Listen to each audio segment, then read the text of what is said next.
So I had a room full of people yesterday. There were probably 70 people in attendance yesterday. People curious about ADHD and relationships. And so the question that I'll attempt to answer is, so in my practice, what do I notice? What walks in the door, basically? And often, the biggest thing is people are incredibly fused around conflict, just enmeshed in endless rounds of conflict around time management, clutter, you name it, all the ADHD classic symptoms. And one of the things I chose to do at the workshop yesterday was approach the problem that I see most couples grapple with, part of it being developmental, and that relationships go through developmental process. So it goes through a symbiotic stage, differentiation stage, practicing stage, rapprochement stage, and on to the final stage. And the point I was making yesterday is that people misconstrue growing, differentiating as bad. So differentiation is marked by conflict and chaos and a growing sense of self and looking at your partner and saying, oh man, I'm seeing kind of some of the bad stuff about them. I'm seeing them for who they really are.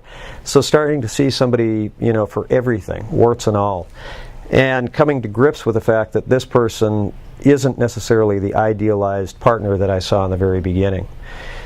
So when I see people coming into my office as couples that way, what I try to do is work with them on one level developmentally and outline a process that, okay, you guys are here, perhaps fused in the symbiotic stage. How are we going to get you to move forward? What roles are you playing that keep you stuck?